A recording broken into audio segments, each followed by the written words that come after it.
H Tech Review, back with another video. And today we're going to take a look at the BlackBerry KeyOne and talk about how it is to use this device in 2019. So this device has been out for a while. In fact, they have the BlackBerry Key 2 out now, but this is the one that I have, and I just want to talk about, tell you what I think about using this device, and some of the things I like and some of the things I don't like. Some things may have been improved with the Key 2, but I've had this device maybe two or three different times. Had the AT&T version of it, which only had the 3 gigabytes of RAM, 32 gigabytes of storage. I had that device a couple of times trying it out. I liked it, I didn't like it. The biggest factor with me getting rid of that device is the lag. It was a lot of lag going on with that device. And I did have some reception issues as well with that device.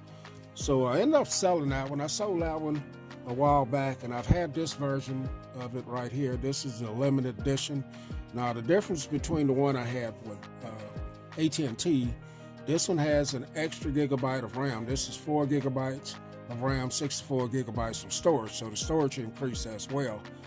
Now this has a 4.5 inch IPS display, 1620 by 1080, 434 ppi. This has the octa-core 2.0 gigahertz 64-bit Snapdragon 625. This has a 12 megapixel large pixel camera on the back of it that has autofocus and dual tone flash.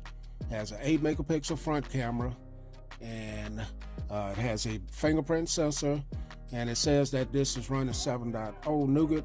It was upgraded to 8. Let's check it out. I think I'm running 8.0. Let's go in here and see.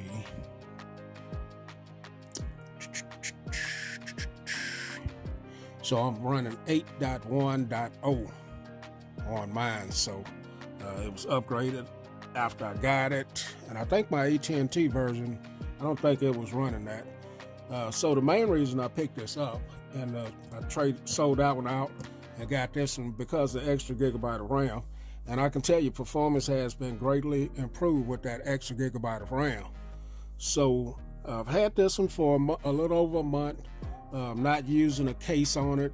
I had a case for my other one. When I sold it, I sold the case, and I haven't picked up another case. But as you can see, the hardware has held up well. No scratches, dings, or anything on it. So up here you have a microphone, your 3.5 millimeter headphone jack, your power button. As you can see, it has a little bit of a silver trim around there. That's really nice how they did that. Microphone, speaker, Type-C charging on it. And then this side, your volume up and down, and your convenience key, which could be set for whatever app or performance, whatever you want is there. And they have the silver accent as well. SIM card tray, the back of it, that 12 megapixel camera with the dual tone flash. You got your BlackBerry logo here, and you do have this rubbery type material on the back of it. I don't know what it's called, but it makes the phone very feel like you're not going to drop it. It's very nice. The front of it, you got your 8 megapixel camera, you got your earpiece, and you got your notification sensor up there. Some kind of way I move some apps around here, but that's okay. And then you got your keyboard. You do have some capacitive buttons here that I'm not really crazy about. I wish that they could disappear, or you could make them disappear doing certain apps, because sometimes when you're doing swipe gestures with this keyboard, you accidentally hit that. So, and then you got your keyboard. On your keyboard, you got your built-in fingerprint sensor that works well. I like it. It's not the fastest, but it works 100% of the time, I can tell you that. I never have to press it more than once, and it works. So getting to the display, this has a 4.5 inch display and 434 ppi, I think it said. Not sure, I can't remember. It's on the back of that box, but let me double check. I don't want to say the wrong thing. Yeah, 435 ppi, and it's vibrant, it's bright. I think in the sunlight it could be a little bit brighter, but it does look better to me than my iPhone XR. I think it has a little bit better stream than this one, but that's not quite 1080 on the iPhone XR. I'm not saying it's a bad display on. The display is only 4.5 inches, so it's not like you're getting this device for media consumption, for watching YouTube videos and Netflix and all that stuff all the time, because this is not meant solely for that. This is more of a communication device, and it works very well for that. Very small in the hand, compact, not too big as you can see, and just has an overall good basic look. The 625 processor on here, coupled with that extra 4 gigabytes of RAM, makes this device perform very well. I rarely have any hiccups or closures or anything like that with this device. Now, I know it's not a powerhouse device, so you can watch Netflix and things of that nature on here. I realize that it'll perform that, and doing your social media and things like that. It will do that type of stuff, but you're not going to be running a whole bunch of apps and things of that nature on this device at one time either. So you have to know that. So here's what a Netflix movie would look like on here. You're not getting a whole lot of real estate. This is probably the size of the iPhone. It's 4.5, so this is probably, one of the earlier iPhones. I'm just trying to remember which one had a display that size, but it's definitely watchable. I'll try to skip forward here and let you see a little bit of it, but my Wi-Fi back in the back's not that strong. So this is a dark scene, but maybe you can see it. And that one speaker, kind of easy to cover up, as you can see. But if you're you somewhere and you just want to watch some videos or something like that, you can definitely do it with this device just to kill time. But it wouldn't be something that I would use all the time, So here's one of my videos here. You get a chance to see. Speaker's kind of loud, not real loud, but it's loud enough. So let's get out of that.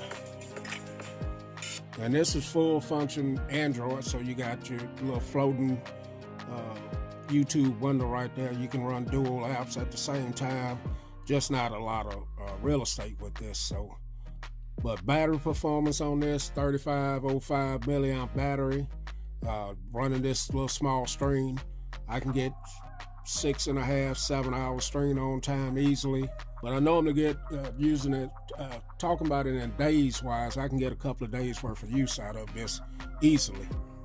So the convenience key and a lot of these other keys, you can assign this key to perform any action that you want. If you wanted to open your flashlight, if you wanted to open your Google search, whatever you want to do, you can assign it. I don't have any of these keys assigned to anything right now,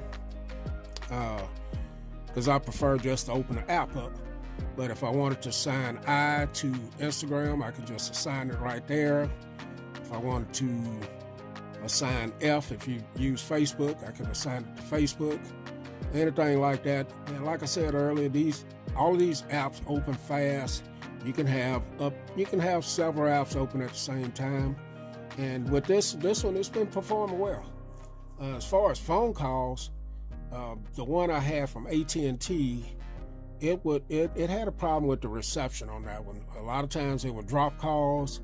People would tell me that they can't understand me or things like that. And I did have that device more than once, so it wasn't just that one device. I haven't had any of that stuff go on with this one. Reception's been pretty good. All right, guys, so let's talk about the two cameras on here. So you have a 8 megapixel front-facing camera. You have a 12 megapixel rear-facing camera. Both cameras are pretty good. They perform decent. The rear-facing camera is supposed to be the same camera you have on one of your Pixel devices. I forgot which one it is, but it doesn't have optical image stabilization. But in bright light, it takes really good photos, and the video is not bad either. The front-facing camera for selfies, okay, I'm not a selfie type guy, so it's just okay for me. So they're adequate, the cameras on this. So let's get back into the keyboard a little bit more here. Now the keys are small, and it does take some getting used to. From what I understand, on the Key 2, they made the keys a whole lot bigger, so it should be a little bit easier to type on that one. But once you use this one and get used to it, it's not bad typing on this. You can assign the keys to open certain apps, whatever apps you want. Like I said earlier, spacebar does include the fingerprint sensor, and it works well. You do have your numbers row here, over here. You also have a microphone right here, and you have a speaker button there. So the microphone, if you're within a text here and you want to use voice dictate, you just hit that while you're in there, and it'll take you right to that. The speaker, you can use that within certain areas on the phone as well. So you do have those kind of little hidden features within the keyboard as well. So right here, I'm within a text right here. So some of the neat things about this keyboard, I just got some stuff typed up here. There's nothing that that means any sense. But if I want to swipe and get rid of words, all I have to do is just swipe on the keyboard there. Or if I double tap on the keyboard, now it acts as a cursor. And if I wanted to get rid of that letter there, I can just do that like that. And another thing with this keyboard, if you're typing, it suggests words according to, it's pretty good at knowing what you may say next, and you can just swipe up on the keyboard to fill in what you're typing there. So I really like that as well. Then you got this little hamburger menu over here. Let me get back to it right here.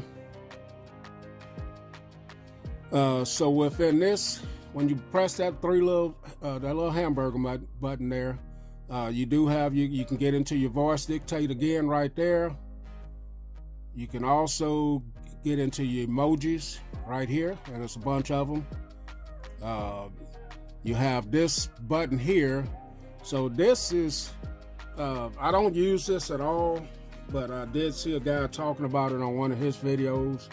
And so this kind of acts like a little mouse, I would say. If you're within something, as you can see, I'm moving this. It's got a cursor there. Let me get back to it. And if I wanted to highlight something and copy and paste it, he gave the example, if you're on somewhere like Instagram or something, it's kind of hard to copy and paste on that. So with this little tool right here, you can do that. So I would hit this, big fingers, I would press that, and now I just move over whatever I want to copy, and then I press that button and it goes right to the clipboard. So within this, you can go to the clipboard, and there it is, what I highlighted right there. And if I wanted to put that back in there, then I can with that. So that's a pretty neat. You can also take a screenshot. You can cut right there as well. And then the last thing over here is your clipboard. So some features there with this physical keyboard. Now you also have a virtual keyboard. So let me get back into it. So you can also bring up your virtual keyboard. As you can see, you got all your symbols right here on your virtual keyboard, and you can also go back and get to your alphabets right here. And the same thing with this one. You can swipe words up right to, and it does a pretty good job of suggesting stuff. Also, if you swipe from the left, let me get it here. You can quick reply if you're within a text message. And if you go from this side, then you got your numbers right there. So some great features with this keyboard. Like I said, it's not bad. Also, with this keyboard, you can enable swiping on it.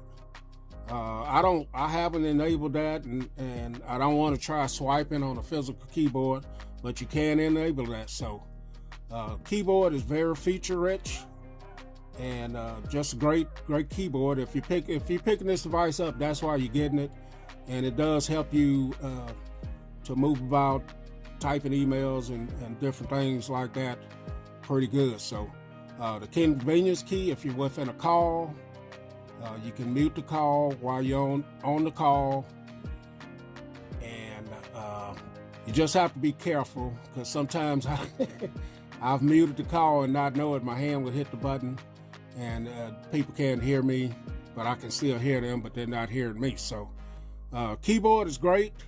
Overall, the whole device is great. I like being different. I like having something that looks different.